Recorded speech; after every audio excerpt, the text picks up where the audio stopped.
14 rebounds in the last 13 games. Oh, that's nice. Porzingis with the... The goal of basketball is to put the ball in the basket. However, throughout basketball history, the most effective methods for doing that have changed dramatically. Statistics, film study, and analytics have provided teams with new ways of seeing the game, resulting in drastic changes. In this series, I will be analyzing the top offensive team in each of the last 7 years, breaking down what systems and players helped them to achieve success, as well as how offense has evolved in order to hopefully answer the question, what makes an offense great in the modern NBA?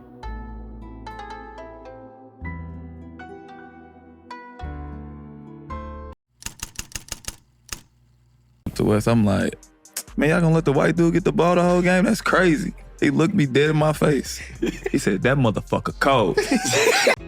In 2018, Luka Doncic became the youngest MVP in EuroLeague history. He was always seen as a generational prospect, having made his debut for Real Madrid at just 16 years old. Despite his outstanding achievements, Doncic's hype was lowered due to the failures of former EuroLeague players in the NBA. Of the 12 EuroLeague MVPs who had been named before Doncic, only 8 had made it to the NBA. And of those 8, none of them were named an All-Star in the NBA after being named EuroLeague MVP.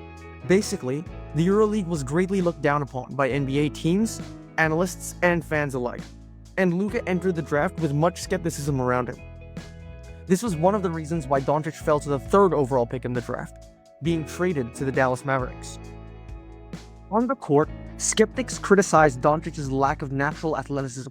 According to draft reports, his first step is slow even for European standards, and he must continue working on his body. However, Doncic, like Larry Bird and Dirk Nowitzki before him, showed that a lack of athleticism can be counteracted by excellent pace control. While he lacks the quick first step of other athletes, his ability to manage his tempo and his stop-start movements still make it extremely difficult to guard him. As Conor McGregor once said, precision beats power and timing beats speed. Despite his slow movements, trying to guard Doncic was like trying to hold water in the palm of your hand. Even with his weaknesses, many scouts could still identify that Doncic was different from previous European talents. He was described as a versatile, all-around guard forward who can do just about anything on the basketball court, and the most mature prospect that Europe had seen in years. This all-around offensive ability could specifically be seen in Doncic's unique combination of scoring and passing. This is a graph of the points and assists per game from every NBA player under the age of 21 at the start of the 2019-20 season. We can see all-stars like Darius Garland, Ja Morant, and Jaren Jackson Jr. Then there's Luka Doncic. Doncic was in a world of his own compared to all his peers, showing his true dominance on the offensive side of the basketball. His court vision was elite, and he was able to complete a variety of skip passes, lob passes, roll passes, and outlet passes. He could also score from all over the court, as seen in the graph below. Relatively even distribution of three-point, mid-range, and rim attempts only made him even more unpredictable to defend. His combination of versatility in his scoring and playmaking truly made him the ultimate all-around offensive player. Doncic was a phenom from the start, easily winning Rookie of the Year. He followed it up by averaging a mind-boggling 28.8 points, 8.8 assists, and 9.4 rebounds the following year, being named on the All-NBA First Team and finishing 4th in MVP voting. He was the engine of the Mavericks' league-leading offense, ranking 2nd out of all NBA players in usage rate, showing his importance to the team. However, Doncic wasn't the only European offensive star on the Mavericks who had been heavily doubted. In fact, his main partner in crime was arguably the most heavily criticized player in the NBA at the time. What did they do? Who the fuck is this? Who the fuck is Tingus Pingus? I never heard of fucking Latvia. You drafted this fucking kid. You stupid motherfuckers, you. In 2015, the New York Knicks drafted Latvian big man Kristaps Porzingis with the 4th overall pick. Like Doncic, Porzingis had clear strengths and buzz around his ability. As scouts said, it's not easy to find a legit 7-footer with great length and high-level athleticism. And if you consider how well he runs the floor and his skill level, then you can understand why Porzingis is considered one of the most intriguing international prospects in recent years. Standing at a massive 7'2", Porzingis was one of the tallest players in NBA history. Even more impressive was the fact that in the Euro Cup season the year before, Porzingis shot an absurd 45.9% from 3 and made over a 3 per game. This was even higher than the percentage shot by MVP Stephen Curry, albeit on a lower volume. His combination of size and skill garnered him the nickname the Unicorn, as the NBA had never before seen a player like Porzingis. However, Porzingis had more than his fair share of detractors. His main criticism boiled down to his injury risk and European skepticism. Only 3 players at that point in time had ever been drafted as high as Porzingis in the NBA: Pau Gasol, Darko Milicic, and Andrea Bargnani. Coincidentally, they all happened to play the exact same position as Porzingis, all big men who could play both center and power forward. Of the 3, Gasol was the only one who was successful, 6-time All-Star who won 2 NBA championships with the Lakers. However, the other 2, Milicic and Bargnani, gave fans and teams severe doubts about Porzingis. Milicic averaged just 6 points per game in his NBA career, and he was famously drafted just 1 pick after LeBron James in 2003, directly before Carmelo Anthony, Chris Bosh, and Dwayne Wade. He went down as one of the biggest busts in NBA history. Bargnani was often compared to Porzingis, similarly marketed as a 7-footer who could shoot threes. However, his lack of physicality made him a poor rebounder, as he averaged just 4.6 rebounds per game for his career, and his elite shooting in Europe didn't fully translate to the NBA, where he shot a passable but not elite 35.4% from deep. He also struggled throughout his career with elbow, calf, and Achilles injuries. These injury issues were a similar concern for Porzingis. Players over 7 foot often have trouble staying healthy, and even when they return, they often lose their athleticism or burst. There were many concerns about Porzingis' health, and whether it would detract from his ability and prevent him from reaching his potential, just like Bargnani. Porzingis had a respectable rookie year, coming second in Rookie of the Year voting. He continued to improve his game in New York, making sizable jumps in both his second and third year, before being named an All-Star in 2018. However, that year, he suffered a torn ACL, and immediately all of the health concerns that Porzingis had previously had re-entered the picture. It was for this reason that the Knicks decided to give up on their young star, trading him to the Mavericks for Dennis Smith Jr., Wesley Matthews, DeAndre Jordan, and 2 future first-round picks. The Mavericks pounced on the opportunity to pair Porzingis with Doncic, forming a duo of young European stars that would rip through NBA defenses for years to come. Porzingis returned in the 2019-20 season. Below is a graph comparing the height and three-pointers made by NBA players in that season. Porzingis truly was a unicorn. The combination of size and shooting was impossible for defenses to contain, as he was one of the most unique player archetypes in the league. The mix of talent and chemistry between their 2 European stars drove the Mavericks offense to the next level, creating one of the best offenses in league history. To maximize both Doncic and Porzingis, the Mavericks built their offense around the pick and roll. A pick and roll is a form of offense in which a ball handler, Doncic, receives a screen from a roller, Porzingis, in order to generate separation from the defender. The Mavericks pick and roll was particularly deadly due to the unique versatility of their European duo. Upon receiving the screen from Porzingis, Luka had a plethora of skills he could utilize. He could immediately pull up for a 3-pointer, he could snake inside for a mid-range jumper, or he could drive all the way to the rim, scoring a layup or drawing a foul. His 3-level scoring was extremely difficult to deal with, and defenders had to be alert to Luka's scoring at all times. In addition to this, Luka's array of roll passes, lob passes, or even behind-the-back kickout passes was a nightmare for defenders. Luka's versatile passing was further enhanced by Porzingis, who could both roll to the basket or pop to the 3-point line, causing disarray among defenses. The Porzingis-Doncic pick and roll became one of the hardest plays to guard in the NBA, as seen in the graph below, which shows the scoring volume and efficiency of pick and roll ball handlers in 2020. Their 2-man game was made even more effective by the spacing provided by the Mavericks' spot-up shooters. While Doncic and Porzingis would run their pick and roll, the Mavericks would place 3 players at the three-point line to spot up, stretching the defense and creating space for their stars to operate.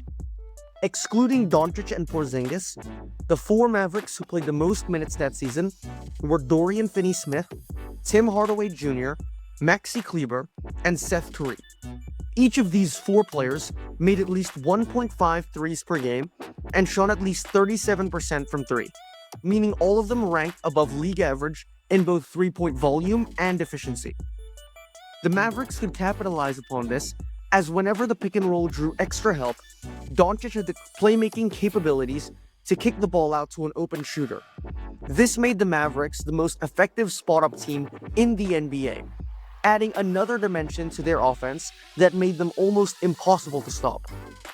However, there were concerns that the entire offense was over-reliant on Luka.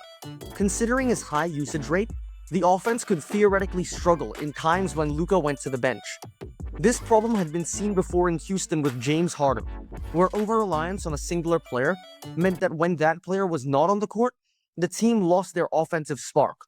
Luckily for the Mavericks, they had just the player to carry the load waiting in the wings. It was around 2020 that I started watching basketball properly and started really getting into basketball analytics. My goal was to search for the basketball analytics holy grail, summarizing the value of players' contributions in one singular metric. One of these metrics that I found was on-off, which took the net rating of a team when a player was on the court and subtracted away their net rating when they were off the court. In theory, this metric would provide a quantitative measurement of a player's impact on their team. When looking at the 2020 season on-off numbers, all of the ball-dominant superstars ranked near the top of the list. Giannis was first, Kawhi was third, Chris Paul in fourth, Tatum in fifth, LeBron in eighth, Harden in ninth, and Lillard in 11th. This all made sense. However, one name was noticeably missing. Luka Doncic ranked 94th in the NBA, with just a plus 1.2 net rating.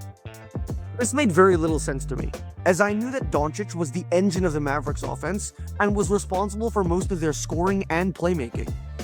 Because of this, I had to research who it was that the Mavericks were bringing on in place of Doncic, such that their offensive performance barely skipped a beat when he was gone.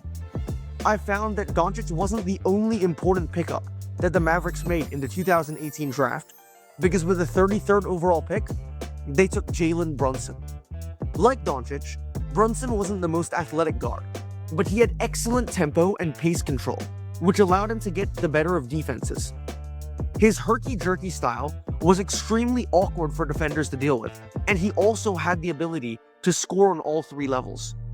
His similarity to Doncic allowed for a seamless fit with the system, as the Mavericks could continue running the same actions for Brunson as they did with Doncic. Brunson posted an on-off of plus 4.5 in 2020, even better than Doncic's plus 1.2. While obviously this doesn't mean that Brunson was better than Doncic, the numbers are indicative of how the Mavericks were able to remain steady even with Doncic off the court, giving them the consistency to become the best offense in the league. Brunson's role only grew in the following years, as he came 4th place in 6th Man of the Year voting in 2021.